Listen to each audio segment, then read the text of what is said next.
Hello, everyone, and welcome to the second season of Cerberus at the Improv. I am Payman Ascari. I'm joined by my co-hosts, Mr. Andre Milosh and Mr. Timothy Knight.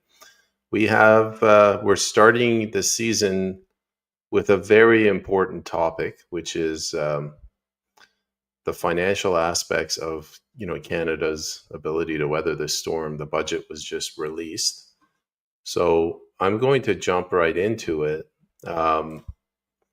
We're going to go over the budget, the debt, and then the sort of the spiritual philosophical underpinnings of debt in a democratic society.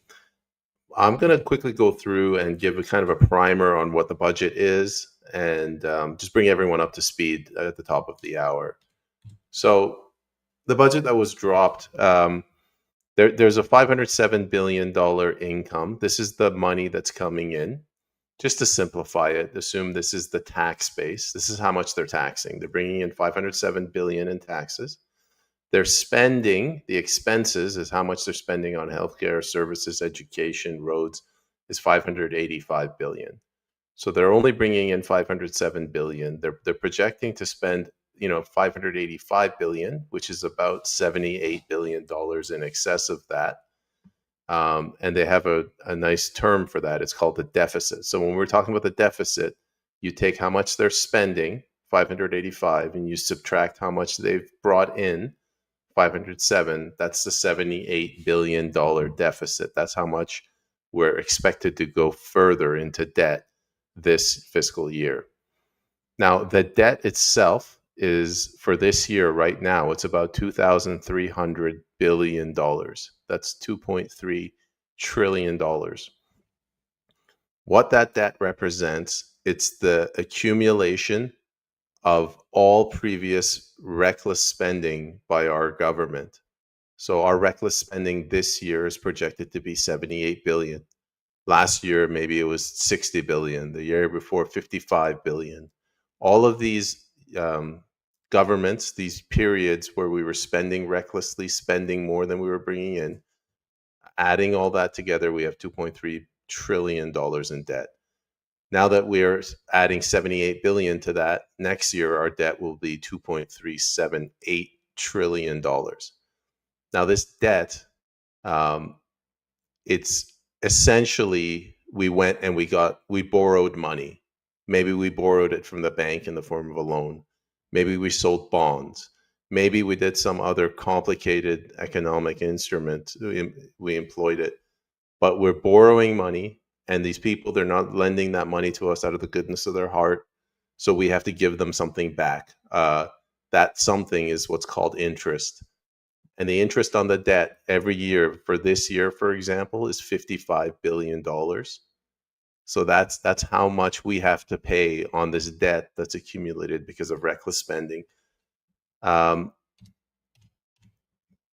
Knight was kind enough to create this more user-friendly graph, because billions of dollars have no meaning.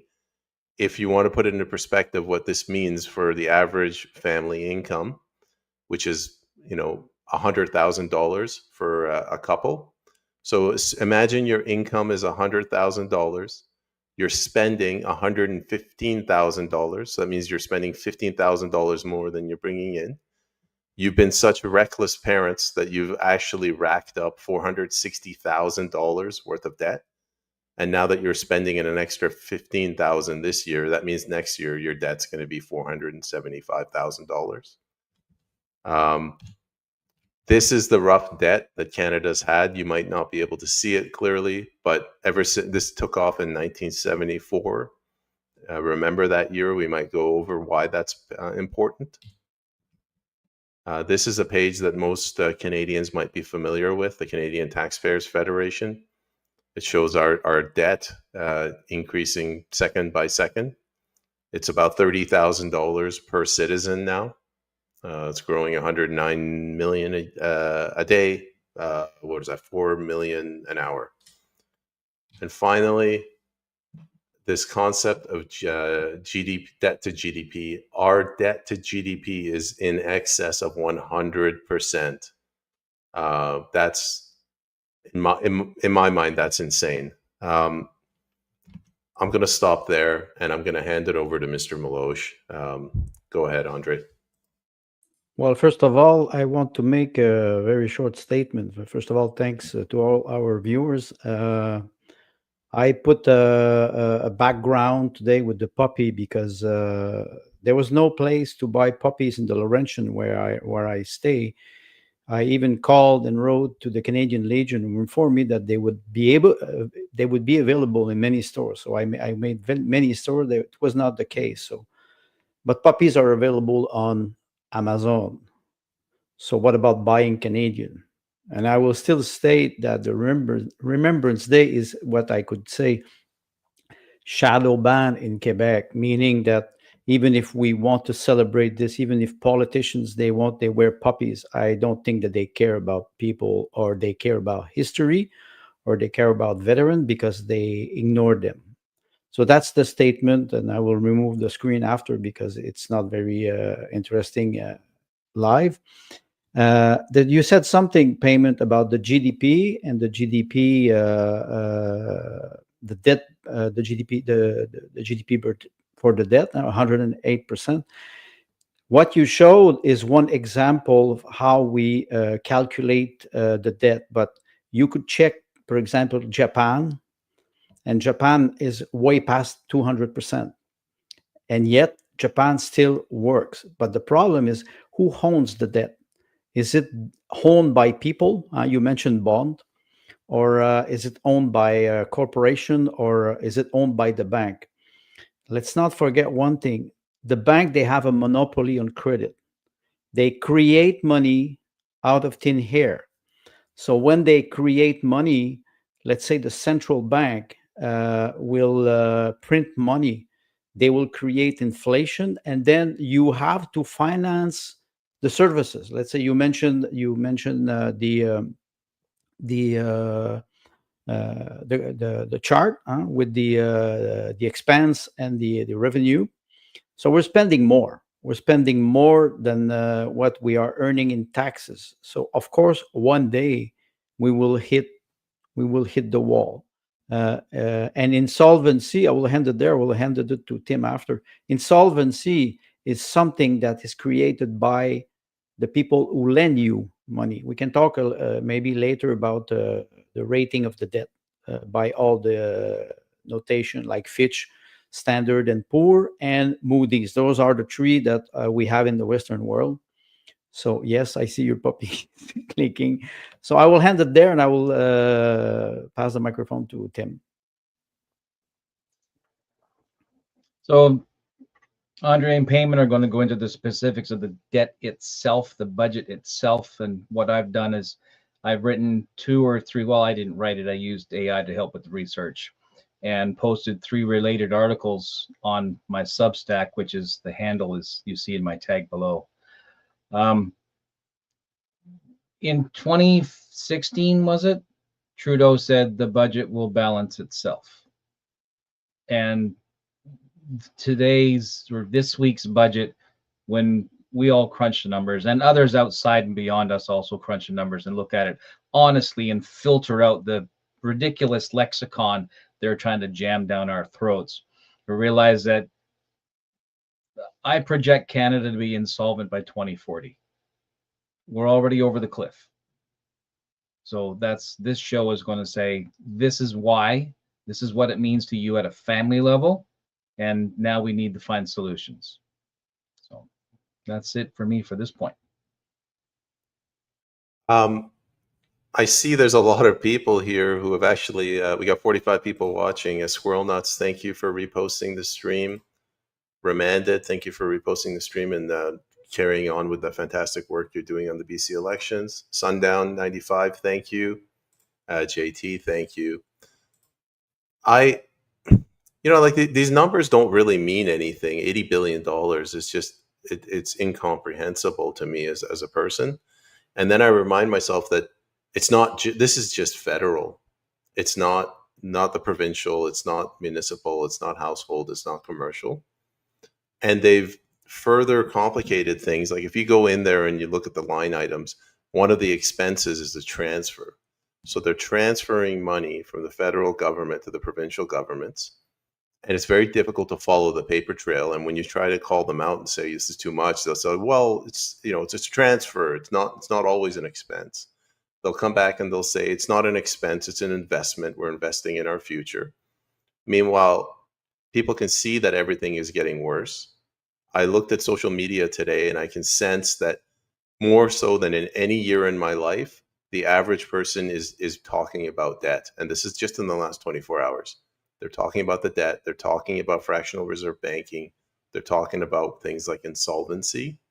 So I don't think this is something that's going to blow over. I think this is a very, very bad situation for Canada. Go ahead, Andre. Well, like I mentioned before, toward the debt, and since 1972, since we abandoned the gold standard, all currencies are competing against each other. And the debt rating from those agencies, usually those agencies, they will reward countries that comply with the current monopoly, and they will punish those that want to escape this trap. I can refer to, for example, Greece in 2011, when they entered the European Union with the nice collaboration of Goldman Sachs, who falsified the books, so they could enter in the European Union. That was 14 years ago. And after that, Greece started to have problem financing its debt on the international market. Of course, the idea was to unite all countries in the European Union, but to bring them in a trap. And then after that, the rating of the debt was downgraded, and the International Monetary Fund wanted to grant a loan to the country, but they were imposing some, I would say, what they call haircut. You cut on social program, you cut on income. So you always arrive where there's a downgrade of the level of life of people. What we're seeing in Canada now, since 1972, it's exploding. It was already under Trudeau. You remember with the emergency measure in 2020, I think it was $400 billion, because the debt was about $600 billion. You arrive at a point where it's the international market that controls everything. And they create this system to enslave nation. You don't control your money, you don't control your debt, you're not sovereign. So I always say, since a couple of weeks or months now, that it's not because it's sustainable. It's immoral. It's immoral because you borrow purchasing power from the future and you spend it today. What happened in 5, 10, or 20 years? You will downgrade the income of people in the future to spend today. You can just take the example, and with the graph Tim mentioned, housing.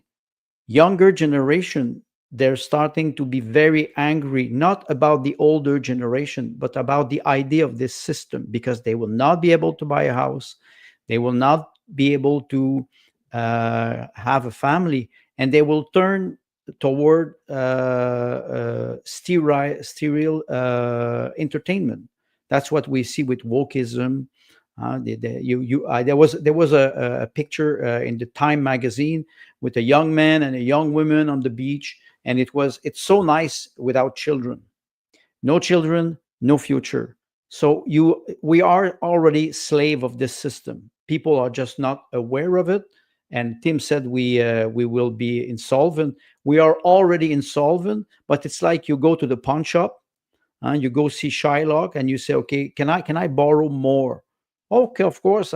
But you're so not responsible managing your debt that we will have to charge you a higher interest. This is what is happening when the notation agency, they will downgrade the debt, the rating of the debt.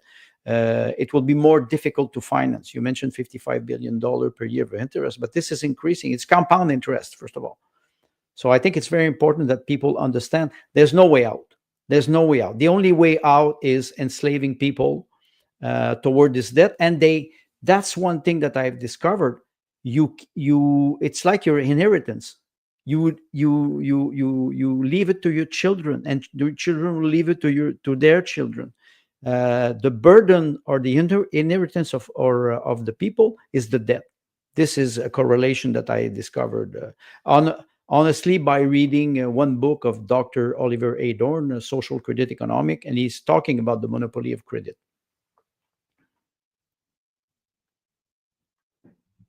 Tim, go ahead. Taking notes. Taking notes because it keeps me from interrupting. So, all right. So let me country. All right. So I want to talk about the IMF. You brought up IMF in Greece. The IMF is racketeering. Straight up, the IMF is racketeering. Canada has equivalent. We call it the Business Development Corporation. Same thing, right? I've done work with the Business Development Corporation. Got real close once. Went, no, I don't think so.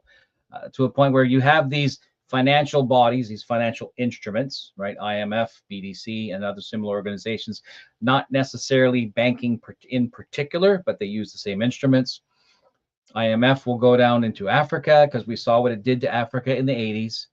And it comes back with UNICEF and all the happy give to the children. But it was the financial instruments they were pushing into those countries to force them from third world to second world positioning economically in an effort to prevent Africa from being taken advantage of by China. So this is a Cold War on the Europe, North America versus economic China at that time. And having failed miserably, now these countries have gone to China and made private arrangements of the same nature. So how does this affect Canada? The IMF still needs money, right? The ANZAC nations, UK, Canada, New Zealand, Australia, are all under the crown. They're all under the same crown corporation. They're all under the same effective flag. They're all under the same model of democracy. They are the same. They're all the same colony. This still exists in that sense. This budget that we've seen this week, from what I've read and from what I've researched, is modeled on the UK budget, and in some senses extends on some of those elements. And the New Zealand and the Australian budget are the same methodology. The same methodology. They're using the same language. They're using the same comments. They're using the same idea of taking the brakes off the GDP as an anchor. Like this is the threshold. Taking the brakes off, acknowledging publicly that the GDP is in decline, and continuing to use it as a marker for their budget anyway. So an example is, let's say 1% of your GDP is used to create a guesstimation for how much money you're going to spend on national infrastructure, right? Like helping, hydro to upgrade their lines, or upgrade critical international standards and stuff like that, or do, Trans-Canada Highway, et cetera, et cetera. So they'll say 1% of the GDP is to do that. They know the GDP value is sliding. And like Payman said earlier, we're already borrowing 108% of the value of our gross output. So every dollar of product or service you put into your local economy from your store or your business or your hospital, wherever you work, every dollar actually costs you 8 cents. For every Canadian, regardless of who you are or where you are, that's your gross domestic product. So we have to go to the IMF and to other similar bodies, like Payman mentioned, selling bonds, etc., right? Other types of instruments, making handshake agreements with other nations that are kind of quasi barter, but money is the mode of transfer, right? The idea where Payman mentioned earlier, they say, oh, but it's not really an expense because it's an interprovincial transfer, except, well, then if it's an interprovincial transfer, why is it on the liability side of the balance sheet? Right? It's so what we want to do today is to help you to understand this is a gross number. I can't wrap my head around a billion, and we're at what, 2.3 trillion? That's 12 zeros. What am I going to do with 12 zeros? I can't wrap my head around three. So we're going to try to break it down to the family level. And my research basically says that if we were to break it down to one single family operating a budget in the same exact way, just scale it down, you'd all be insolvent in 15 years. No matter where you were economically, that because the scalability of it. So this is the kind of conversation we want to have today. When we get toward the end, when we talk about solutions, that'll be a different kind of conversation. But as far as the cliff of economic collapse using the budget as a marker is concerned, we are in cascade. We are in cascade, and it's intentional, and we need to find ways to, if at all possible, to correct it, and if not, to survive it. It's accurate but bleak nonetheless. Thanks, Tim. So we're at 100 viewers. Last time I think we got to 750. If you could share the live stream, hopefully we can break that record. I wanted to go over at least 78 billion viewers. 78 billion. One viewer per. A little bit above average. I wanted to go over like what debt means. I think Andre, you kind of mentioned this. You're stealing from future generations, and I looked at the voters in the last election, the elderly voters, the anger that they have, and the youth voters, the anger that they had, and the youth were saying, we can't afford a home. They don't know why they can't afford a home, but they just know that they can't. The elderly were saying, we want our health care. We paid into this. We want our pensions. We paid into this. And they didn't say it, but what they were saying is, this is my right, because when you fight for something all your life, it becomes a right. So the older generations, they fought for health care, and they, now that they're older and they need it and it's not available, they don't know why it's not available. But my inclination is that they purchased that welfare using the future generation's wealth. So when they were young, they could afford to have those services. And then that, in coupled with the fact of the fiat reserve, the fiat banking system, fractional reserve, just paying interest, being siphoned off out of the country, we're now at a point where the tab has come due. The youth are expected to pay for this. They can't even afford a home. And they're at an impasse where the elderly are refusing to give up what they view as their rights to healthcare, and they're demanding that the youth pay for it. So we're talking at a high level, and I'll hand it over to you, Andre. But at the ground level, you also have these people that don't understand the way you and Tim understand it, but they feel it, and they're responding emotionally. Of course, you're right. They feel it, because one thing that I've discovered in the book of Oliver Adorn, it's based on the social credit system of Clifford Hugh Douglas, who was an engineer, British engineer. The income is never high enough to manage or to equal the production. Canada is a rich country. $1.3 trillion of debt is nothing because we have the resources.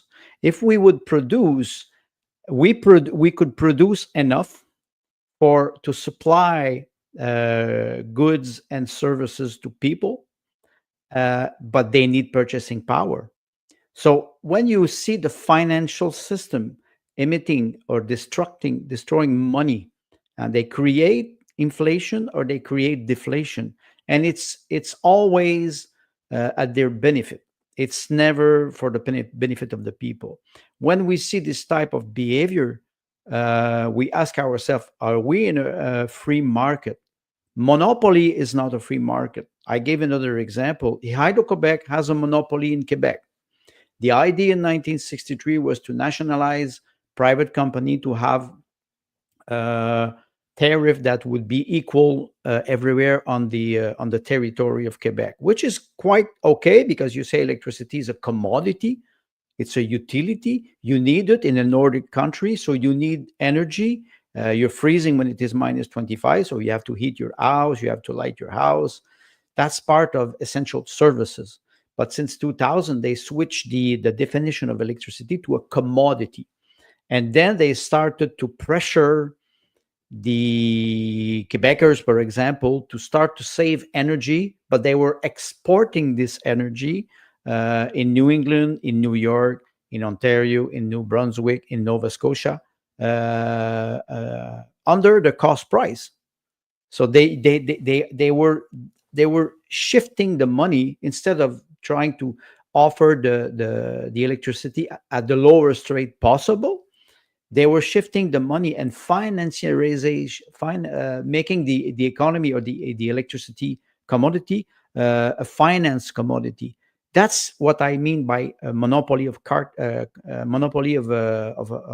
banks. They control the economic system, they control the financial system, and they decide if you will be rewarded or punished. The rating agency, they act the same way. 108% of the GDP, like Tim mentioned, the gross domestic product, it costs you 8 cents per dollar. In 2014, in United States, it was $5 of borrow for $1 of growth. This was not sustainable. And you say, oh, it's the monarchy, it's the crown. How come the United States are in the same position? I can talk a little bit about Russia. Russia, the national debt is $200 billion in US dollar, for a population of 145 million. So it's about $3,000 per citizen.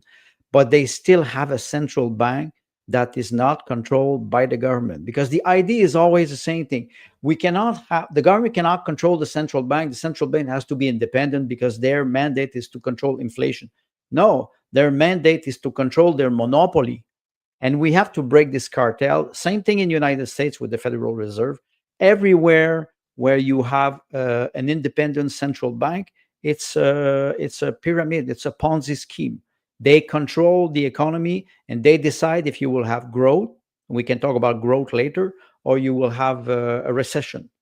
This is very important for people to understand. When you don't have enough money, like Tim mentioned, $100,000, and you spend 120, you will push back this debt to your children. That's not responsible. And what they did with the budget, it's what they do since 1972, because most of the time it was the Liberal who were in power, and they were increasing the debt every time. The Conservative were coming back in power. They were trying to balance the budget. They were succeeding in balancing the budget. I would say Harper was doing a good job, quote unquote, but still he did not tackle the essence of the origin of the problem. We should not be in debt because Canada is a very rich country. We have enough resource to supply goods and services to everybody. It's just because somebody's controlling it. Go ahead, Tim. I want to break into story time because when I rant, it gets a little bit ridiculous. So I'll just go into story time instead. Let's jump back to Egypt, and in a story, and I'm not going to question the reality or not reality of it, but let's go back to Egypt in the time of Joseph and the kings and the pharaohs. We talk about a period when there was a great famine, and these citizens were able to, because the country had prepared well for the famine, the citizens could go to the government, so we're talking about trade of a sort, and spend money to purchase grain. When they ran out of money, they were selling cattle, which is actually the means to their livelihood, selling that to the government. And when they ran out of that, they're selling personal and familial assets, so property, land, until eventually the entire country is sold over to the government. So in a negative GDP scenario, like a famine, all that you had saved, your assets, your property, that which you outright owned, you were trading probably at a reducing value, right? Or limited value. What do they call it? An accounting value to the government for your dose of grain for that period of time. At the end of that process, Upper Egypt and Lower Egypt unified. And so I want to take all that today, and I'll take all of these ideas, push them into the modern economic model and our modern how we approach capitalism and our relationship with the government. Treat it now like a command economy where you have to go to the government to buy everything. They supply everything because that's the same scenario. And now ask yourself, what's the end goal? Well, look at Upper and Lower Egypt. The end goal is a super state. The end goal is a super state. When you crush into insolvency, the benefactor in all of your relationships, all of your contracts, all of your agreements, lays claim to your land, period. The UN is part of this with UNDRIP and UNDRIPA and all these other things on the side are quasi-distracting because the truth of the matter is when the country runs out of money, the UN, in the name of the IMF is one of the UN's dogs, will lay claim, and with the agreement and cooperation of crown corporations and whatever's left of the monarchy, all the Anzac nations will fall under. So you are looking at a super state. The only question is it a super state in our lifetime, 2040, 2050? And we know that they're talking about 2050 already. There is a 2050 agenda. So what's the result? Are we looking at Canada and Europe as a super state? Or are we looking at Canada and the United States and Mexico as a super state? And then, of course, where does Australia and New Zealand, fall into that mix? But what's happening across all of the Anzac nations, the UK, Canada, New Zealand, and Australia, is the same language, the same methodology, the same approach, the same rationale. All the traditional British colony nations are, in my opinion, being converted back to a colonizer state where we become, once again, hewers of wood and drawers of water. That's what's happening. It's funny you mentioned Egypt, because Egypt is basically in a debt trap right now because of the IMF. So they're screwed even up to today. A reminder for the audience: we really like to hear what you guys are thinking. So if you have any questions, put them down there, and I'll star them, and we'll get to them near the end. I wanted to kind of skip ahead. So we're talking about the debt now. I guess now I want to move towards the universal suffrage, the spiritual philosophical component. And I look at we use the word democracy. So anytime something goes wrong, like somebody burns a piece of toast, they say this is violating our democratic way of life, or, we live in a democracy. But here in Canada, it's a constitutional monarchy. I'm reading this book. It's called the Great Red Dragon, and in here it talks about how England they managed to take over the United States and buy up all their assets. And they cited this law. They said in England you have some law where the land gets passed to your oldest son, and it makes it harder for the City of London to come in and snatch up all the assets. So a constitutional monarchy, or a monarchy in a way, is a way to defend oneself from outside forces coming in. In China, they have this system where if a corporation gets bigger than the Communist Party, the Communist Party has to either take it over or gain some shares. In Russia, Andre, you know this better, but there is almost a continuity of government. Like you have, people say it's authoritarian, maybe it is, but you have Putin there the whole time. You have Lavrov, you have all these other people. You have the KGB that's working in the interest of the sovereignty of the nation. What I'm trying to get at is, it doesn't matter what form of government you have. Like Iran is a theocracy. Here we're considered a democracy. If you can't fight back against these banks that have centralized so much power, they have access to so many assets, it doesn't matter. You can't vote your way out of this, is what I'm saying. Like it's the people that control the money that are the ones that are actually running life, not the people that are elected into office. What do you think, Andre? Well, like you mentioned, and certainly not the elected people, the House of Commons or parliaments of countries. I would like you to bring the quote of that I took from one of my essay, and after that, I will ask you to display one comment that I would like to discuss about. You see, democracy, the political regime in which the people have sovereign power, does not exist. For the people are also a fantasy or a mental construct in which individual, including the most enlightened minds, like many intelligent people, are imprisoned. We are imprisoned in a way, in a mousetrap. The secular matrix has well formatted past generation in order to condition them to democratic servitude. I use the expression, I think it is important. Thus, it is claimed that the individual must see the sovereign power and his right to violence to representative who will orchestrate the reality, but nothing was ever real. No individual, including the sovereign himself, the king, we can talk about it later, is able to ensure his sovereignty in a Western democracy simply because the mastermind, the invisible oligarchy that we mentioned earlier, has organized societies in such a way as to allow for permanent and intergenerational enslavement, the debt. We carry the internal burden from generation to generation of a public debt that will never be repaid, not because the member of any society are incapable of paying it, but rather because public debt is the keystone of democracy.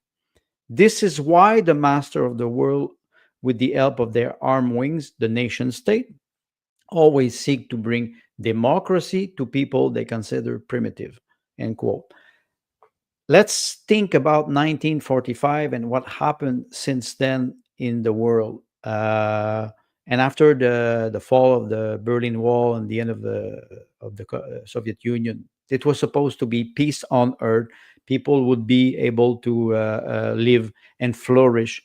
It did not happen. And every time we ask economics, even the last laureate of the bank, the of the Bank of Sweden in honor of Alfred Nobel, because there's no such thing as the Nobel Prize of Economy. Every time you ask all those economists, you say your system does not work. We have proof. We have fact. No, it's because we don't have enough growth. It's because we don't have full employment. It's always because we don't have something that we already have. We are rich. We don't need growth. Growth, it is a false narrative. We grow when you're a baby. You grow, you become productive, and then at the end of your life, you die and you leave something to your children. If you would have a society that is sustainable with a good birth rate replacement, it's 2.4 children per family, for example. You have a normal society.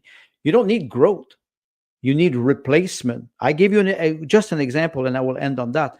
In Ukraine, all the electrical infrastructure were built in Soviet Union. At the time of the collapse of Soviet Union, and when Ukraine proclaimed its independence in 1992, there was 54 million people on the territory. Now you're at 19 million. No investment in 35 years were made in the electrical grid or in the power plant. Nothing, zero. But it's normal when your population is reduced. Why you would do investment? So you arrive at a point, if you have a sustainable system, and not like the climate change activists, a sustainable system would be you produce good and services enough to supply and all the people so they can flourish, they can develop themselves, they can have a family, they can have children, they can have businesses, they can make profit. But they also are not, they don't have this Damocles sword over their head all the time. I will lose my job. I'm not performant enough. My credit is not good. It's always this. People are always in an anguish to react to a system that creates scarcity. That is the most important thing. They create scarcity, and then when you have scarcity, you will have competition between economic actors.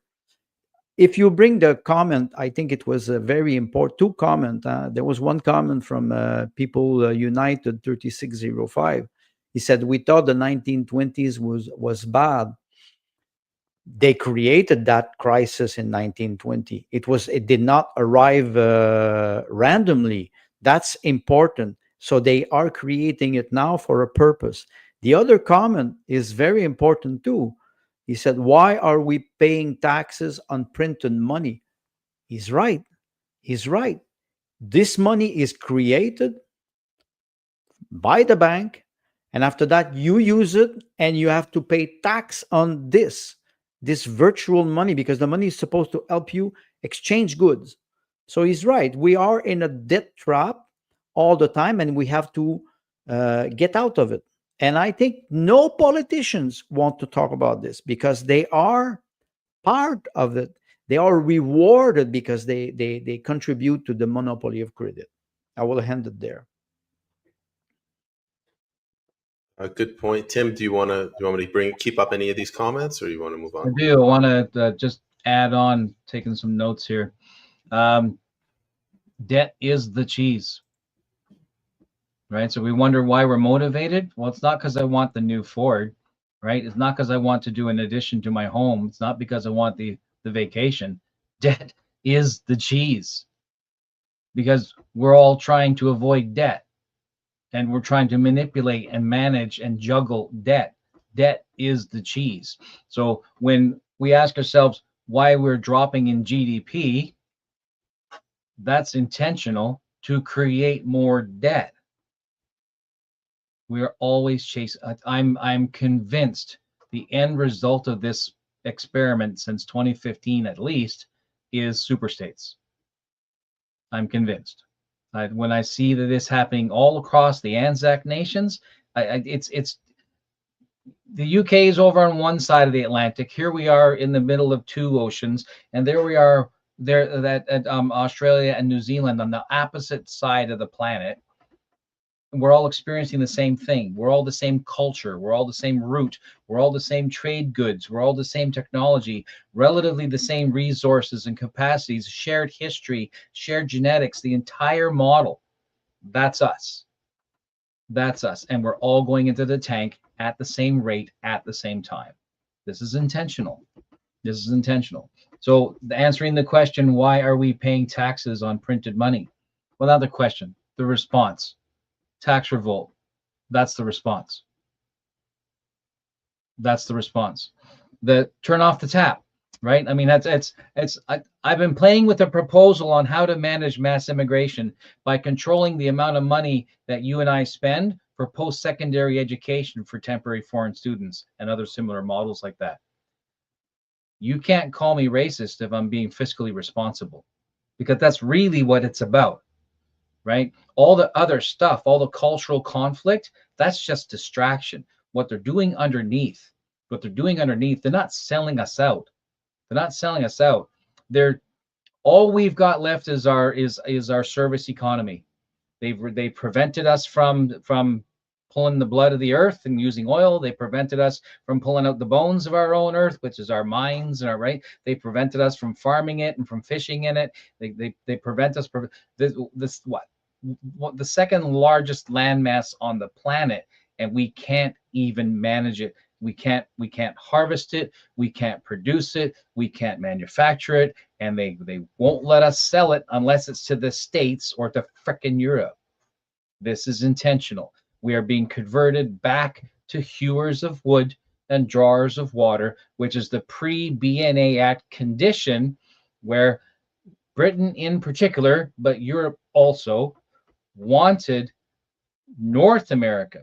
And so this is where the early Americans, when we go back to Charles Fichtner's episode where we saw the 13 colonies, and how after Napoleon was conquered, Britain took the French section, which is on the just in this vertical section, in an attempt to cut off American expansion and to retain all of that under the British crown, because the Americans had cottoned on quickly. We need to be self-reliant. We need to be educated. We need to be use our creative talent and use our land effectively. And they had done that.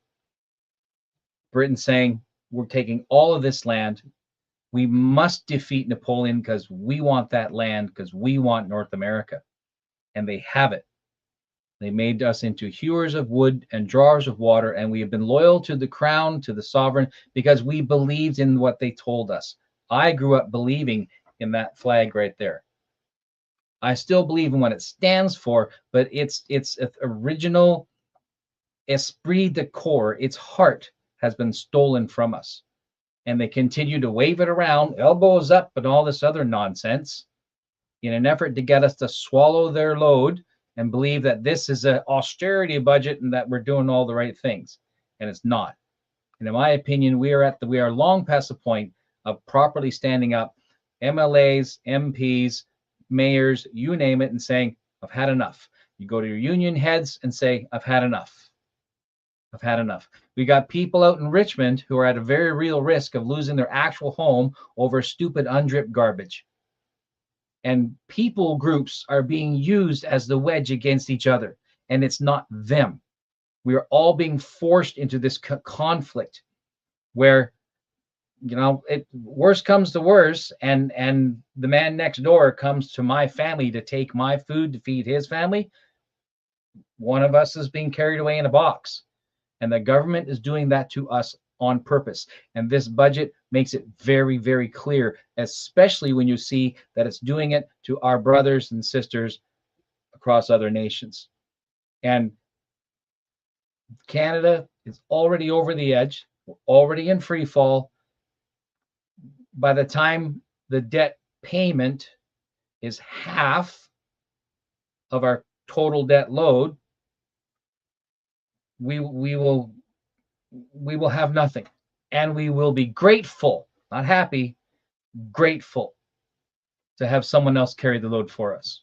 So when the time comes, we will beg them to save us from ourselves, and we will, like good Gulag residents, blame our own selves for the crisis. Very well put, Tim. And I agree with your argument that they're intentionally trying to indebt us. They want us to be debt slaves. And I want to give my version of how I see they're doing that. Just for the audience, usually in the last half hour, we get to the questions and I'm starring them. So if you have any, put them in there. I'll index them and then we'll get to them shortly. There was a James Bond movie, one of the ones, it wasn't the last one, it wasn't Casino Royale, but one of the ones they recently created where there's this round table and one guy, John Batista, he comes in, he just kills one of the guys and he gets a seat at the table. So this concept of seat at the table, I think there is a movement that's running the world, in the West anyway. And let's just call it BlackRock, right? So BlackRock owns all the assets in the world. You call it central banks, whatever. And people can buy their way in. I sense that the Gulf countries are doing this. I think they tried to take out China, it didn't work. And I think China can do it. They're rich enough to buy. Like you buy a seat at the table. In reality, you're buying shares. You go to the US, say, let's stop fighting together. We have $6 trillion. We want X percent of BlackRock. And this is the way that they're controlling the world. Like these people, these institutions, these massive supranational corporations and fund management companies, they're the ones that are making all the decisions, and they want us in debt. And like, I guess it goes back to what I said. Like debt is basically, it's definitely unethical. I think it's immoral. It should be illegal. Like I don't think you get the sovereign debt. If I'm an addict, and if I get money from a loan shark, that shouldn't be able to be transferred to my children, but it is. And that's the mechanism, in my opinion, they're using to control us. Go ahead, Andre. Tim mentioned something very important, and I will just make sure that everybody understands. First of all, I'm not an economist. I'm a writer.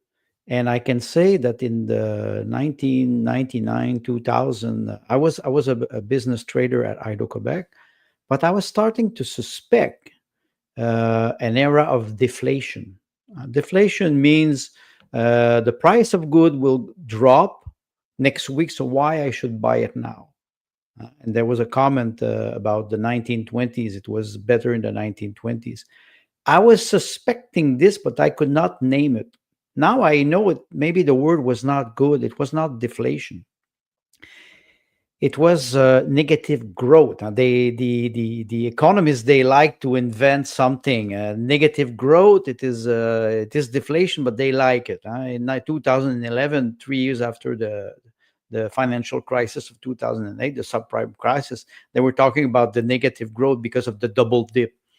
And the negative growth is, look at what you have around you, all the goods, the services, and try to picture yourself with 70% of less.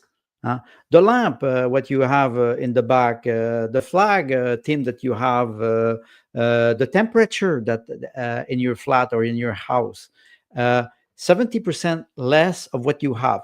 Think about natural resources, oil and gas, all the plastic that we use, the petrochemistry that is used to produce plastic.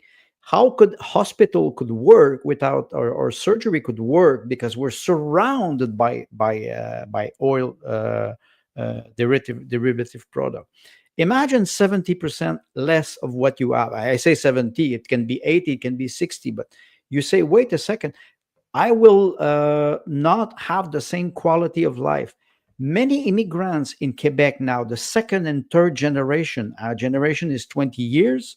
So people who are here since 20, 40, or 60 years, especially 60 years, they're starting to be around 75, 80 years old. They have children and grandchildren.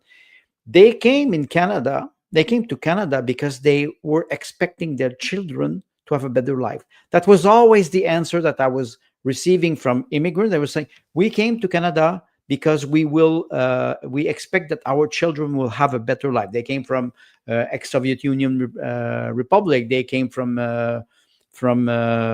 countries that were under a dictatorship, and they arrived here. And now they're saying, we're not sure anymore that our children will have a better life. And look at the young generation. They're starting to be very angry about the actual political system. And the actual political system is a vassal of this oligarchy that you mentioned, payment. Those great corporations. Now you just look in Ukraine, the CEO of Ukraine Energy, he said he made a statement, because now Russia is bombing all the electrical grid. He said, we will have to get used to have 14 degrees in our flat. Usually in Russia, it is 27. Under that, you're freezing. This is incredible. And now he's saying to Ukrainian, you will have to get used to the standard of Europe, which is 14 in winter. Imagine that you lower your thermostat, or you don't eat because you don't have any money. The price of energy has skyrocketed in Europe, and now Ukraine will be hit by the same. They wanted to be part of the European Union. Welcome to the club. So the deflation mode, or the fact that we would lose 70% of our quality of life, will touch directly the next generation. When you're 20, did you dream of going to study? You go to college, you go to university, or some people they have technical education. They want to buy a house. They want to create a family. Now, all the future is blocked because of this monopoly of credit. Because we have the wealth. We have it in Canada. We break it tomorrow. We break this cartel, and we can reestablish a fair system in 5 years. We can do it, but you have to remove a lot of corruption and a lot of, I would say, propaganda. This is quite difficult in this era. Yeah, no, I agree. Tim, it's I'll let you speak, but if I have your graph queued up, if you still want to bring it up and talk to it, just let me know. Yeah, let's do the graph the first graph you brought up earlier. Do that first. Sure, just bear with me. Yeah. Not that's this the one. second one. Yep. So this is the first graph we put together when was making an effort to bring down billions down into thousands, into something that we can actually wrap our heads around. So very quickly, if you're making 100,000 a year with your family, but you're expending 15% more family expenses in the yellow bar, and your total debt, as you see here, with the additional, and then in 2026 next year, you're also carrying over that additional 15,000 that you spent this year. That's kind of a snapshot of showing you what happens immediately in the Canadian federal budget. Is that the 15,000 every household is spending additionally this year is carried into next year without any appreciable overall reduction in your total debt load. It doesn't look terribly bad because it's only 15. Bring up the next slide. So this slide is all in the appropriate death and dark colors because it shows the actual cascade effect between the debt load added this year all the way to 2030. And these numbers are extrapolated from the Canadian budget. And yes, I use AI to do the economic math because I'm not a mathematician. I can think words.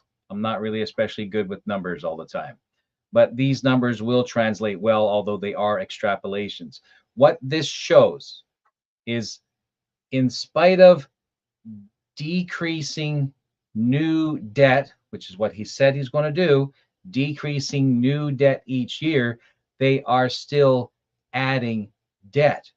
And because interest is a percentage of the total principal, and you're adding new principal, the interest, which is the yellow bars, continues to rise.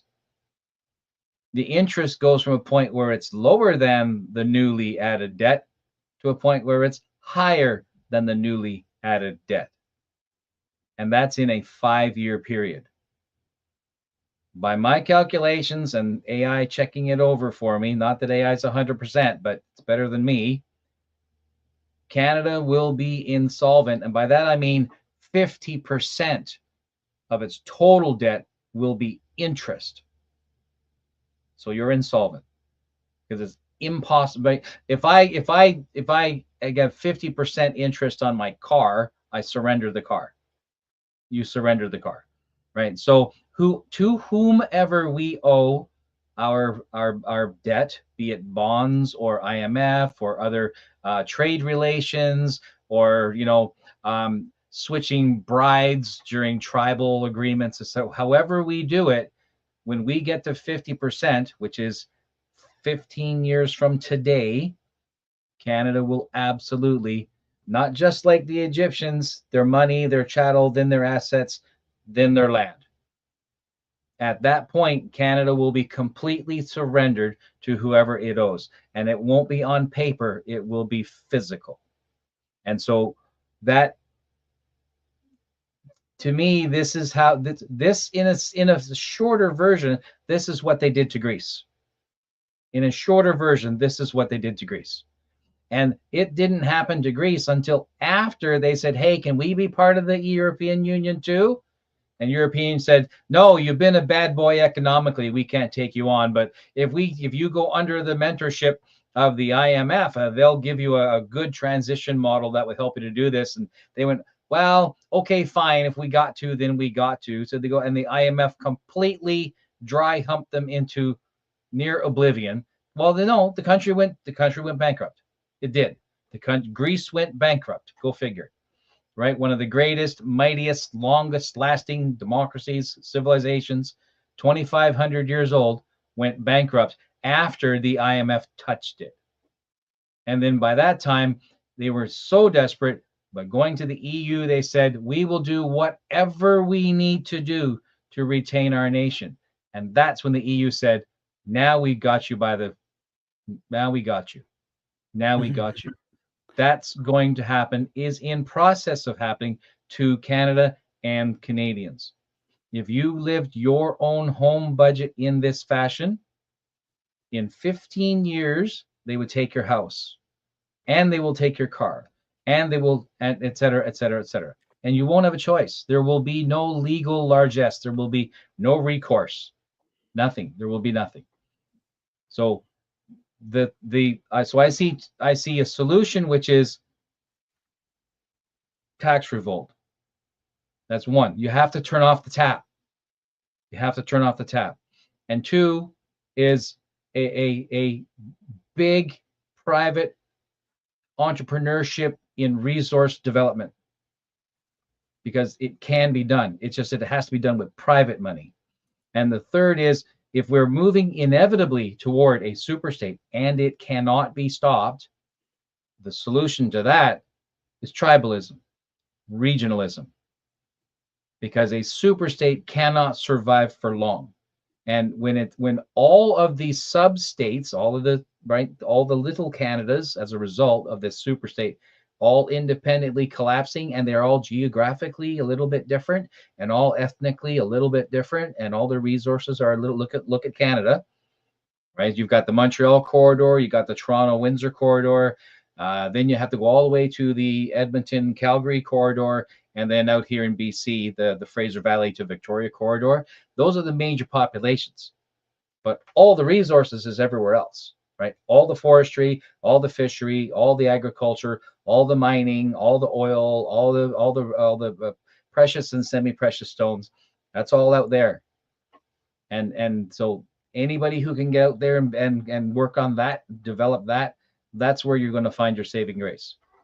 Right. The next thing that we talk about will be universal suffrage. How do you get out of universal suffrage? You stop taking the government's money. That's where we have to go. If we want to survive when we all come down to the end of the waterfall, when you're not on the government teat, you will survive. I totally forgot about the third topic. I was excited about going to the questions. I kind of struggle with this too, because on the one hand, in a democracy, you get the leaders you deserve. On the other hand, as I've mentioned, it's not a democracy. It doesn't matter what kind of government you have if you're under the thumb of the bankers. But so I'm not going to speak to that too much, Andre. I'm going to yield my time. I'll throw it over to you if you have anything you want to add to the suffrage portion. Well, okay. You say if we don't live under a democracy, I will remove the if. That's an opinion, but I can bring fact.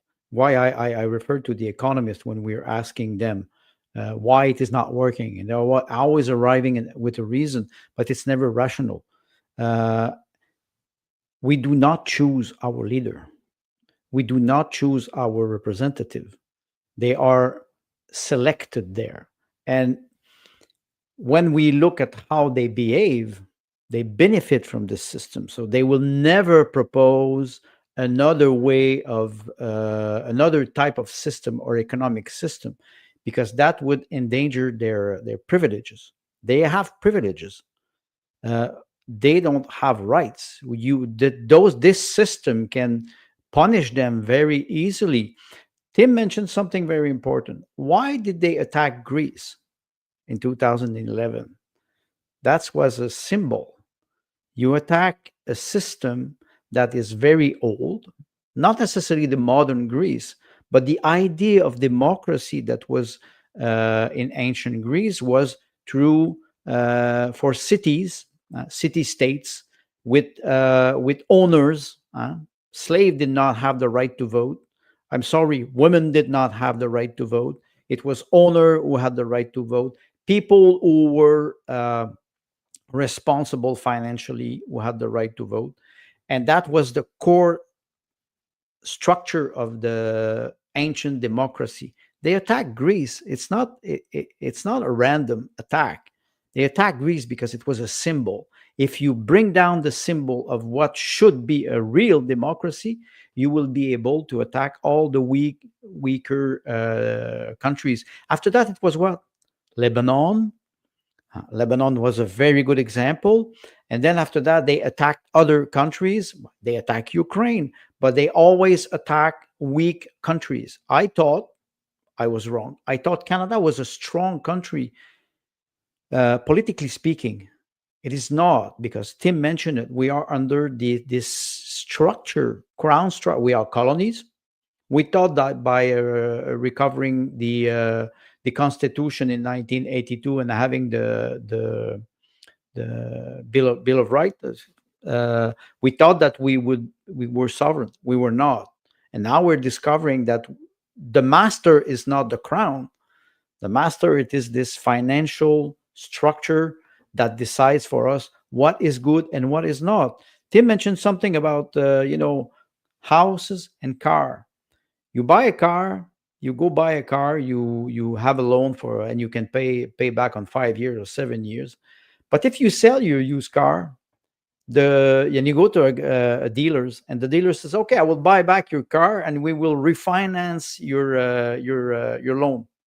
Wow, you're refinancing a loan already, so you pay interest on interest.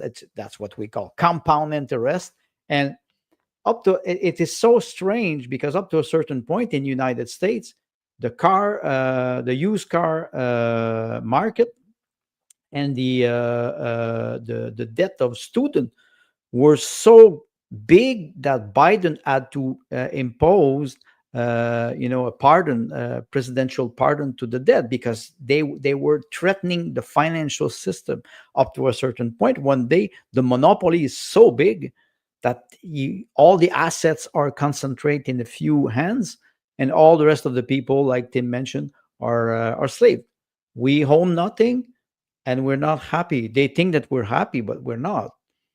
It will lead us maybe to the next topic we want to talk about. What's the representative that we have, and what type of leverage that we have? Are we able to change this system with the actual election mode? I doubt it. I doubt it for many reasons. Again, what was the turnout last election, federal election? 60%. So 40% of the people don't dare voting. I think there was a comment from People Unite. He said, "I don't vote since 2016." People, they just give up. They give up. They say, "Okay, you won. I will not participate anymore." They have this passive resistance, but they will not participate anymore. They will not go and vote. They will still pay their tax, but they don't believe in this system anymore. So we cannot accuse them of not being responsible. Many of them, they're just disengaged completely. Maybe we have to think about how we could re-inspire them. That's a very, very important question. Tim, if you can just speak to this as well, and then maybe we can get to some of the questions. We could continue touching on the suffrage issue through the questions, but go ahead. Sure. Just expanding on my idea of entrepreneurship and breaking away from the problem of universal suffrage. Universal suffrage is fine when your benefactor is beneficent, right? So it's the beauty of a dictatorship is, as long as the dictator is alive and he's of a good nature, things are going to be pretty good. But chances are his son is a dick, right? Or someone's going to successfully overthrow him, and then things are going to get bad. So the problem with this on such a large scale, right? For example, socialism will absolutely fail because eventually the pigs move into the farmer's house. There's no way around that. And we're watching that now. We're watching that now where, like to say, the government of Ukraine is saying, "Well, I'm afraid you're going to have to get used to 15-degree winters inside your house," right? We've got Carney saying we're going to have to be prepared for some austerity measures, and he's throwing around austerity as if we all remember 1941, right? So there's a line in scripture where they say our fathers inherited lies. So we have to recognize that what we have inherited is a lie. and therefore not hate our fathers because they inherited it too. And so we need to wake up and say, this is where we are. No, it is not good. We need solutions. And in a post nation state, and if that means that that's what they really believe up there, then none of their institutions have any interest in resolving the problems and issues that we were once felt as members of a nation. They're not just simply saying that we're in a post nation state. They're saying we are also acting as if this is a post nation state. And the key word is state. So our solution is literally regionalism, tribalism, and a family based approach, which are concepts that we have been saying here on the show for more than a year now. And that is, you strengthen your family. You get your kids educated in a trade or a craft or something they work with their hands or with their mind that they can contribute to their community and their local. We have to begin to think locally, and I'm not talking made in Canada nonsense. I'm talking think locally. Think locally. If you have a family member who is remotely good at sewing or tailoring, then you help them become really good at it. If you have a family member who's remotely interested in carpentry or mathematics, you help them be good at that, because the time will come you're going to rely on that. You're going to need that 4-year-old who loves Legos and is always building something is likely to be building their own house. And we need to think more like the pathfinders of 5 and 6 and 7 generations ago. Think more like the explorers. Think more like those who were hands-on. Think more like the, God forbid we use the word, settlers, right? We need to think more like this, because under universal suffrage, as long as we're on the teat, we are not independent, and we must work toward independence. We absolutely must, right? So the thoughts there are entrepreneurship, resource development, refining, manufacture, trade at a local level. At a local level. If you can manufacture something, then do it. If you can buy something local, but it costs you a little bit more, then see if you can't maybe find some form of barter or whatnot. I recommend you avoid using your children as, trade goods for bridal arrangements or whatnot, because I don't think we're at that point yet. But it may make an effort at a local level. So while I do preach a little bit of tax revolt, which is considered dangerous to say out loud these days, but if you want to turn off the tap in a big national manner, that's the mode. But if you want to control and ensure that when the water hits the river below, that you come out because your family is stable, because you have learned trade skills on which you do not rely on the government to give you, or to pay your hydro, or to put food on your table and clothes on your back. So we need to separate ourselves away from this toxic government, because Carney has made it very clear he's not interested in Canadians, and Poilievre has made it very clear that he's interested on keeping his job. Because if he goes to an election against Carney, he's going to lose, and he knows it. Great comments, Tim. Thank you. I thought maybe we could head over to the questions. There's some really good questions from the audience, but before we do, if you guys could repost the live stream. Again, we're trying to get to 750, or in Mr. Milosha's terms, what was it, 78 billion viewers, something higher than we have right now. 78 billions, it will be a little bit difficult, unless we have bots. 77 billion? What's a good number? Well, all right, let's go with your friend, Andre, Mr. I don't know if it's Mr. Uncle Ray or Uncle Ray. Our payments for the interest on the debt is bigger than the defense budget. It's crazy. I believe it's also the same for the health budget. It's bigger than that. I saw a joke the other day. Somebody says, like, the world is whatever, $10 quadrillion in debt. Who do we owe the debt to? The Decepticons? If you think about it, like, who the hell do we owe the debt to? Some comedian said, why don't we just find that person and just kill them so we don't have to pay back the debt? Go ahead, Andre. Well, he's right. And we think about the healthcare system. In Quebec, the healthcare system is costing $60 billion annually. With the type of service that we have, it is a disgrace because people are dying in the emergency room. We cannot see specialists. So he's right. It's crazy, but people, they get used to this type of discourse. They get used to it, and one day they consider it normal, which is not normal. Maybe what we're trying to do today is to say to people, you don't live. First of all, you don't live in a democracy, and it is not a normal situation. Maybe you start to distance yourself from the, let's say, the official narrative, and you start to think by yourself.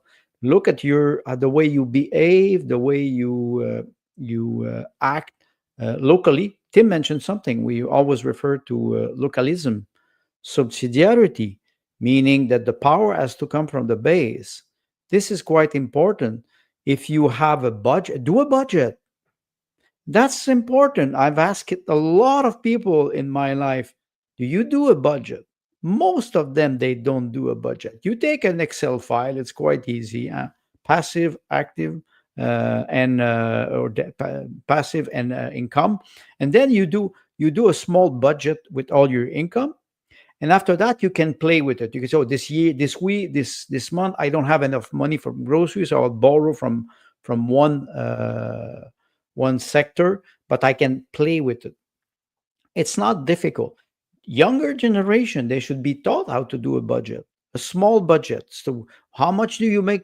How much money do you make? How much money do you spend? It's quite easy when you have free credit. There's no such thing as free credit, because free credit is somebody will ask you one day to pay back.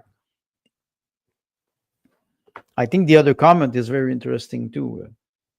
Hold on. We'll get to them. Go ahead, Tim.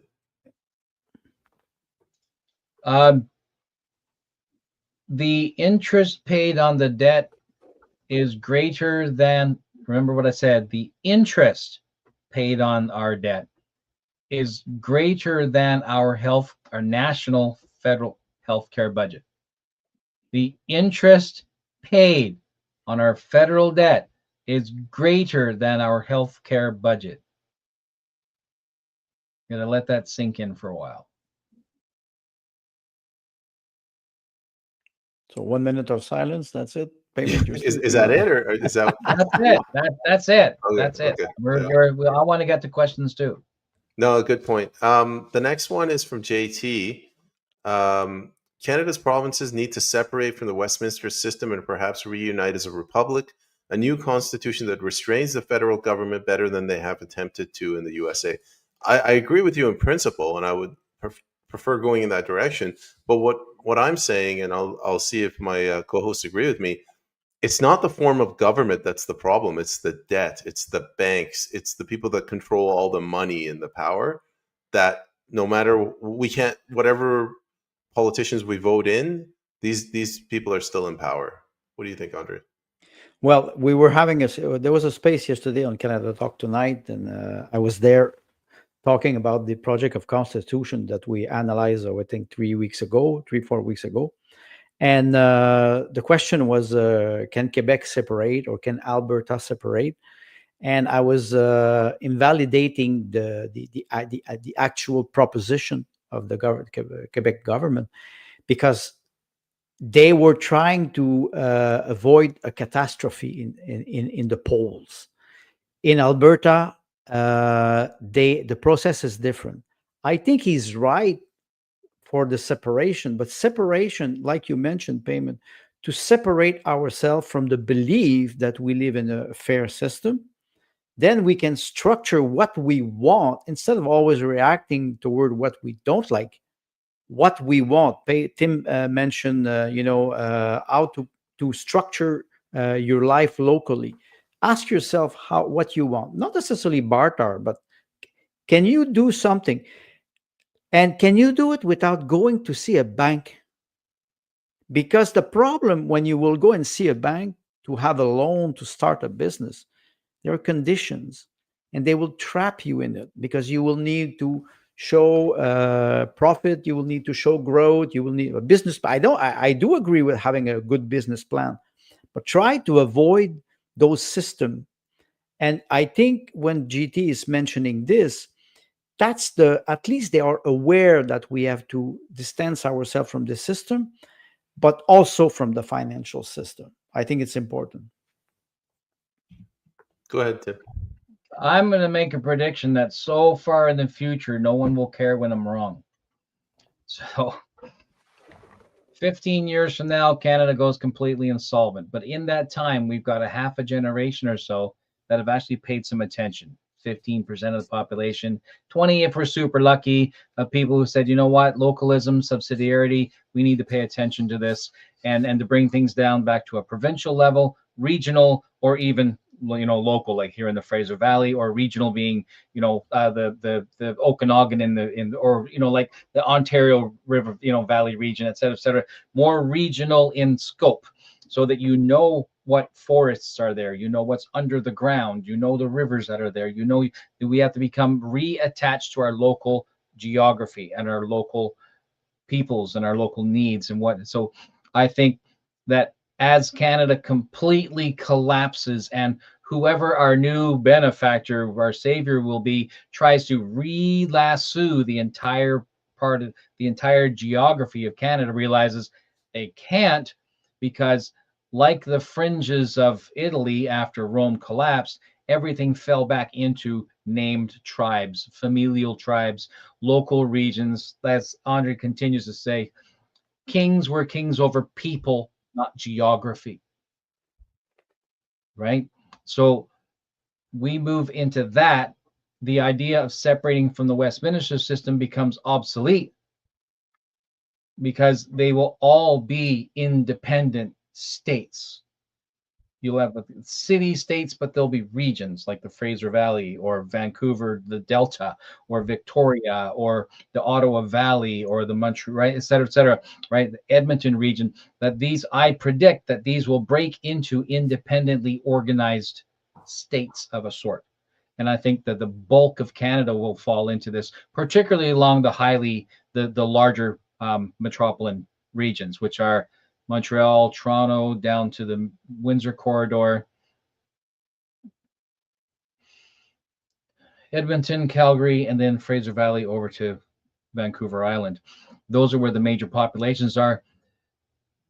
Those are the regions that are going to suffer more, because they're too reliant. Where are you going to go, right? So if your grocery store shuts down, your town will be in a riot in 3 days, less, right? So, well, yeah. So in the next 15 years, don't live in a metropolis. One, become self-reliant, right? Do what you can to regenerate and prepare your family, not for the Armageddon, but just to be more independent and more self-reliant in your familial circles. To go back to the way that was around 200 years ago, and find yourselves physically separated from a government that is not able to lasso all of you. But those who remain in the cities are going to be in trouble. And so that type of a union, like I said, reuniting as a republic, you would end up with some form of loose trade and political agreements between republics, regional sized republics, much more in the size of European states or European nations that are much more physically manageable, as opposed to Canada, which stretches across an entire continent. Right. So the thing that will undo Canada is the continent. It's too big. And the thing that will keep the spirit of Canadians alive will be this a agglomeration of independent republics in agreement and alliance with each other, except for communists, because communists aren't people. Can get behind that. I don't know if the next commenter will agree with you, but People United, he's gone. He had an appointment, but he says socialism is the only way through this, the only way out of this end stage capitalism that we're seeing. The reason I bring this up is Mamdani just got elected as mayor, so he's the openly socialist mayor of New York, and I think the reason he got in, he gave an interview and he said, given the choice between people never being able to own a home and the state coming in and nationalizing all the land and giving land to the people, the choice is pretty simple. Now, I don't agree with the guy, but my point is socialism is providing a solution. It's not a good one. And I don't think it's tackling the main issues. Just like with unions, unions saw that the workers were being taken advantage of, and they came in and they gave a temporary solution. And now unions have been completely infiltrated by the same people that we're talking about. The solution to me is, I don't know how we do this, but basically dismantling and breaking up this oligarchy that we're talking about, not just bringing in socialism because our government sucks. Go ahead, Andre. Well, this is funny because you mentioned the mayor of New York. So he's another ignorant about history. Socialism was tried many times. It doesn't work. So it's not because you try another time that it will work. Think about, you said something important. We have to destroy this system, or we have to deconstruct this system or disassemble. I don't like the word deconstruct, but disassemble the system. But we have to propose something else. And the Manichaean thinking of this mayor, if it's not capitalism, it will be socialism. What's the concept of capitalism? The capital, the wealth. That is something that is individual. We all need water. We all need food. We all need a house or a roof. That's the basic needs of a human being. Then you have the social part of a human being: relationship, trade, exchange, emotions. And this man is all. It's quite simple why he was elected. Because people are reacting toward a system that doesn't work, but they don't know for which reason it doesn't work. We tell the politicians, they tell them it doesn't work because of this. Is not true. This is not true. When you look at the financial system, when you look at how we treat elderly people or young generation, there was a comment. I think People United made a comment about Gen X does not see the value of a family. Of course, they don't see it because their parents were raised with a very low birth rate, and they benefit from a lot of improvement, innovation, and progress, which was good. But we forgot maybe the core value of human life: a family, love, the fact that we can be free of expressing our opinion. Those are values that were undermined in the last 50 years. I think socialism is not a way to end the stage capitalism. I think we will emerge in another system that will maybe borrow what could be the noble part of what is capitalism. Let's say, first of all, free of debt. In my quote earlier, when I mentioned the sovereign, the monarch, but the monarchy is bankrupt since the 17th century in England. They are financed by bankers. They are not sovereign. And if they're not sovereign, why we should be sovereign? Imagine the crown is not sovereign. The crown, the monarch of Great Britain is not sovereign. Okay, he has a lot of land. I think it is 11,000 acres of land that the crown owns.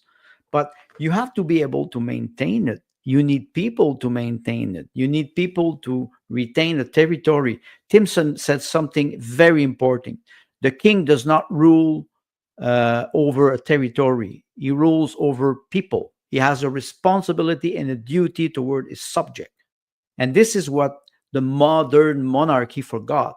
We can debate about what would be the best system, a republic or a monarchy. But in both ways, you have an oligarchy that says, okay, in United States, you have an American Constitution. Okay, that's great. But they violate the Constitution all the time. They have the uniparty in United States, like we have uniparty here. And they play a game because they are wealthy, very rich. Those people, they are multimillionaire. They are above the system. This is what people have to understand. They're above the system. They were always above the system. But let's say in the Middle Age, at least the king, they were born with the idea that they were representative of God, and they had to take care of their subject. They had duty. Today, the oligarchy doesn't have no duty at all. They're completely disconnected from the people. So why would we have a duty toward them if they don't have a duty toward us? Go ahead, Tim. I want to connect People Unite's comment on socialism and end stage capitalism with JT's question about opinions on direct democracy. I know that we enjoy the philosophical approach, and that we like discussing the various institutional forms that have been passed down to us over the centuries. But socialism is a tool they gave us. Capitalism is a tool they gave us. Democracy is that they gave us. What did they not give us? Family, tribalism, because that is innate, right? These other methods of institutionalizing or managing larger groups are constructs of men who, over many, many decades and centuries, have found reasonable models that put people together. And I've said in previously, any model of government will work as long as the people implementing it are honest, have integrity, and serve, that their leadership is through acts of service. The moment you have people who use, well, what Andre, your quote says it, we assigned our distaste for violence to a third party. That's what we do with capital punishment, right? We don't have an avenger of blood anymore. We don't have the next of kin anymore. That when someone egregious my family, that a member of my family has the right to go after and to gain recompense. We have assigned that to a governing body. And in so we have lost our taste for hard labor. We have lost our taste for doing it the way we need to do it. And we've accepted socialism or capitalism or democracy or et cetera, different models of government that still offload our responsibility onto a third party. And that third party lacks, evidently, some point in time, loses integrity or buys it off or whatnot. So direct democracy has shown up a lot in conversations since 2015-ish, more so since the COVID nonsense, right? Direct democracy is really only possible in a highly industrialized system that relies on instant communication.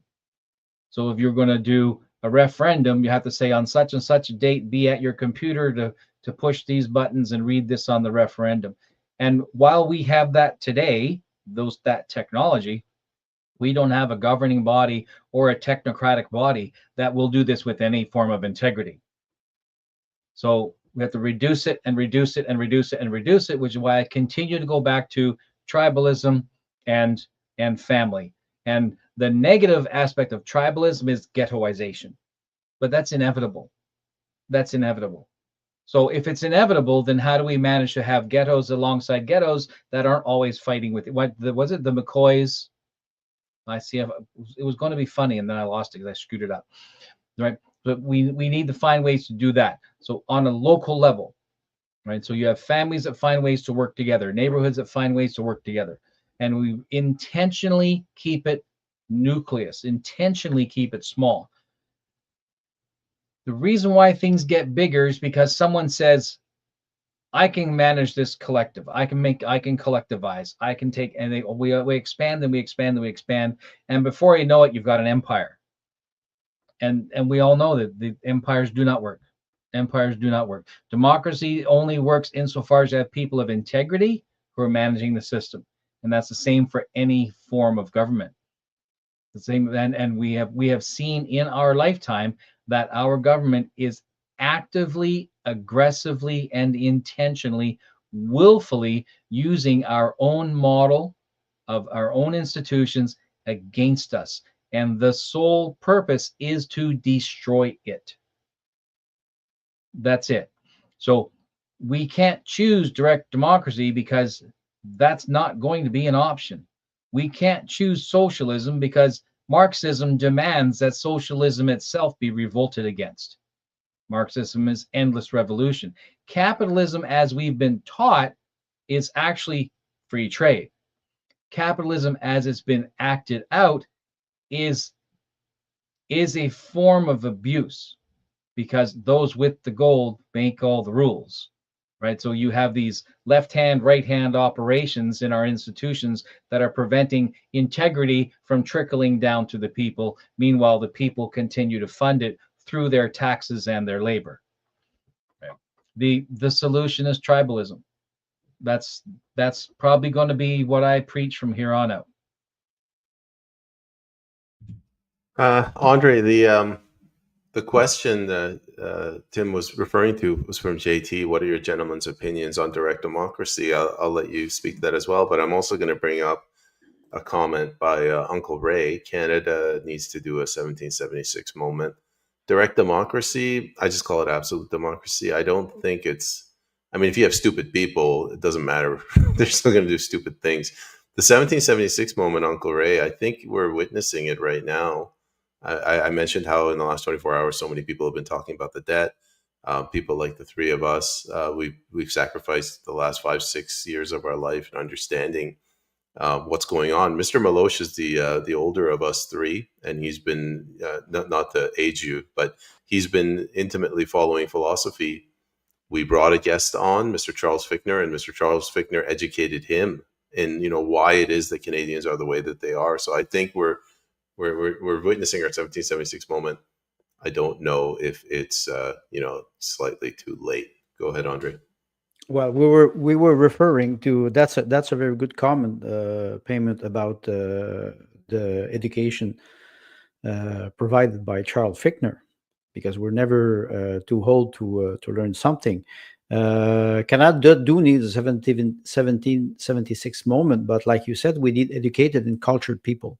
That's the first thing. The second thing, toward direct democracy, universal suffrage, everybody has the right to vote. In a small democracy like ancient Greek, only a small group of people could vote. And if you expand, one day it becomes bureaucracy or an empire. Think about, Tim mentioned it about the Roman Empire. The more they were conquering territory, the more the center was corrupted. And suddenly the donut collapse inside. Direct democracy. There's a French intellectual, Etienne Chouard, who's talking about drawing people. You draw a name out of a hat and you say, okay, you are elected, randomly. That's interesting too, because I draw Payman Askari and you will be the MP. You didn't want to be there, but the system will ask you to become an MP, and you say, I don't have the qualification.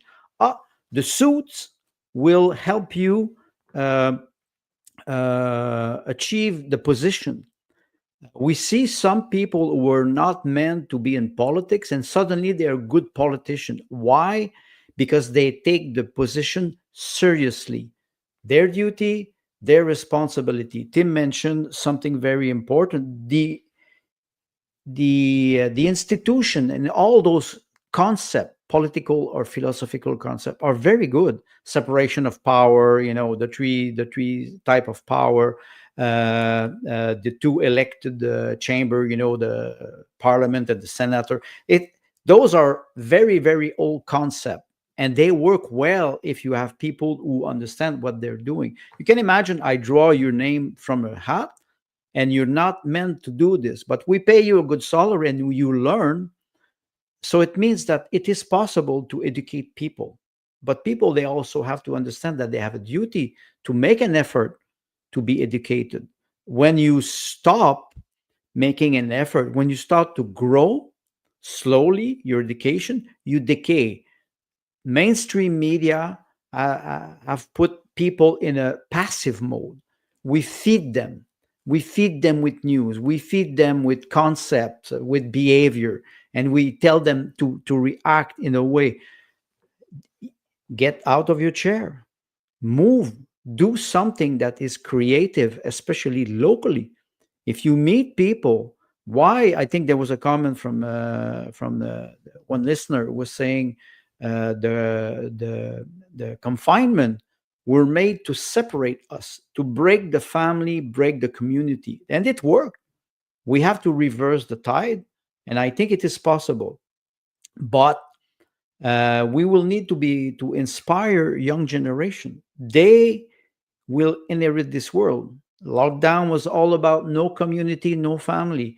We have to inspire them. We have to be able to talk to them, to give them the wisdom that we have accumulated. And after that, let them do their own mistakes, but let them also live. Don't put them in confinement and lockdown. That's what they did with during 2 3 years to children. It was horrible. We will pay the price psychologically, and I pray that we will be able to get out of this actual straitjacket. Tim, you can speak to the direct democracy or the 1776 moment. 1776 existed because it happened along 13 colonies that were all very close to each other geographically. It was a small, concentrated, dense population of educated and well-aligned people, and Canada doesn't have that. Not that we don't have well-educated and well-aligned people, because we do, for the most part, but what we don't have is a concentration, because we're stretched across a 5,000-mile horizontal line, right? I'll say once again, Montreal, Toronto corridor down the Windsor, and then once you're basically once you get east of Windsor, it's central Canada all the way over to Calgary and Edmonton, and then you got to get all the way across the mountains, right? The biggest, widest the range on the entire planet, widest, right? And then you got to go down into the valley, which is where I am, and then over Vancouver and Victoria. You have 4 separate high concentration centers in the entire country. Every single one of them is different, culturally different, economically different, resource-based different. Everything is different. Everything is different. So 1776 is not possible in Canada. You know what is possible is Oka. Well, if you say Oka, you mean yes, I mean in well, yeah. Insurrection. It will happen. It's not a question of when or if it will happen, or it will happen. The real question is when, because when people will face despair, they will just do it. This will be a natural outcome. It is not. It's not me who's saying it. Just look at the history. We can look at what happened in Romania after the end of the Soviet Union. What happened to Nicolae Ceausescu? How they got rid of him, because they were angry because the system was collapsing and betraying them. They reacted. Do you think it will be different here? The 1776 moment, and this in her book on revolution, Anna Arendt, she's showing that the 1776 moment was not really a revolution, exactly because what you said, Tim. People were educated, cultivated, they were organized, and they knew what to do. And the structure, they were distancing themselves from the British crown, but they were educated men, entrepreneur, and they were intelligent enough not to destroy everything, to rebuild, and they were succeeding. And irony, she makes a very big difference between the French Revolution, the Russian Revolution, and the American Revolution. I think it's important. The 1776 moment, I hope we will have intelligent people enough in Canada, I think we do, to get up and to create something. If it is a republic, why not? But let's write the text. Let's work on. Let's disagree. Let's disagree on things. We have to do this. If there is a 1776 like moment, or a Boston Tea Party ish, that's, I think, something more realistic for comparison moment.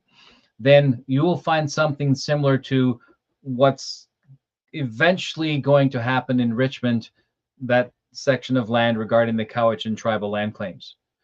There is going, I shouldn't say is going to be, there is going to be, I'm going to say it anyway, somebody who's been paying on his home for the last 40, 30, 20 years. He's been paying his property tax faithfully. He's been maintaining his property faithfully. He's been paying his mortgage faithfully, maybe not making a really great income. So he's remortgaged, right? Right. So, and he's been doing it, and all under the belief that he owned it. He's now a grandfather, right? And him and his wife, it's all the typical Canadian, right? Urban family for 40 years. And some lunatic judge folds over and bends for woke garbage, which is a mandate given to him from on high, which is connected to the Liberal Party and whoever's above the UN, etc., that says, do not judge in favor of the citizen. Fee simple is a thing of the past. We want conflict. And that one man or some other man or some woman, a homeowner, is going to pop. It might not be Richmond. It could be West Quebec. Are they having a similar problem now? Right? So it is moments like that that are going to give you your Boston Tea Party moment, but not a 1776 moment. I'll give you a perfect example. 2 days ago, they killed the rest of the ostriches. What else do you need to know? What else do you need to know? I agree with you for the Richmond land thing. It activated and it woke up. It did the impossible. I thought Canadians would never wake up. Like, I'll just leave it there. But my concern is this government that we're dealing with is a ruthless, evil, cunning government that's going to look at that and say, all right, we went a little too far. Let's call that 100%. Let's stick to stealing their assets 70%, maybe 80, but let's not come up to that threshold. That's my concern, and Canadians will go back to sleep. There's something we always say: Canadian are kind, Canadian are peaceful people. We remember Diffin Baker and the Peacekeeper in Canada. We had this romantic view of Canadian people that were peaceful and kind people. This is a concern what you're mentioning, because if they just take a step back, we could also say, okay, that's okay. Let's not forget 2020 with the COVID mandate. 75% of the population, according to the statistics, took the shot, and now we understand what is happening, and they cannot accept that they were betrayed. So they will just want to forget what happened. And yes, it is possible that they would go back to sleep. But let's not. One thing, I go back again to the monopoly of credit, or the monopoly of the financial system. There's an end to this. There's not an end to the wealth of Canada, for example, because Canada in resources and knowledge, it's very rich.